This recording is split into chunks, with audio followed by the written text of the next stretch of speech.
বেলে বাগ তরকারির দুর্দান্ত রেসিপিটি আজকে শেয়ার করব আপনাদের সাথে।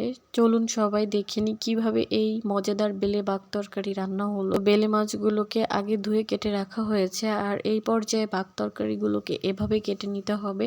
কেটে নিয়ে এতে লবণ আর হলুদ মেখে এগুলোকে তেলে ভেজে নিতে হবে। একে একে এইগুলোকে এভাবে তেল গরম হয়ে গেলে তেলের মধ্যে দিয়ে ভেজে নিতে হবে।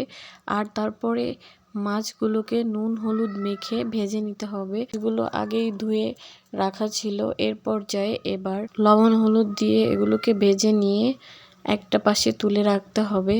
তো যেহেতু বেলে মাছ অল্প অল্প আঁচে ভাজতে হবে অনেকক্ষণ ধরে, যাতে এটা ভেঙে না যায়। আর নারকেলের দুধ এখানে দেখতে পাচ্ছেন, লবণ পরিমাণ মতো, লাল মরিচের গুঁড়া 2 চামচ, হলুদ গুঁড়া 2 চামচ,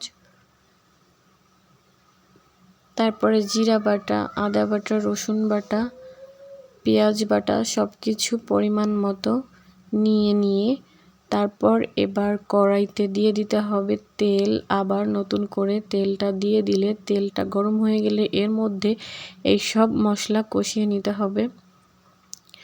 মশলাটা যখন কষিয়ে নেওয়া হয়ে যাবে, এরকম পর্যায়ে চলে আসবে, তখন এর মধ্যে দিয়ে দিতে নারকেলের দুধ। কিছু সময় অপেক্ষা করতে হবে। পানিটা যখন বলক চলে আসবে তখন এর ভিতরে বাগ তরকারিগুলোকে দিয়ে দিতে হবে। আর বাগ তরকারিগুলো যখন আধা সেদ্ধ হয়ে আসবে তখন এর মধ্যে বেলে মাছগুলো দিয়ে দিতে হবে। আর এভাবে দিয়ে যখন ঝোল টেনে মাখা মাখা হয়ে আসবে তখনই বুঝবেন যে বেলে বাগ তরকারি মাছের রেসিপি রেডি। তো ভিউয়ার্স, কেমন লাগলো এই রেসিপিটি আপনাদের কাছে অবশ্যই কমেন্ট করে জানাতে ভুলবেন না। আর এইরকম গ্রামের সব মজার রেসিপি পেতে আমার চ্যানেলটিকে সাবস্ক্রাইব করে রাখবেন সবাই। ধন্যবাদ।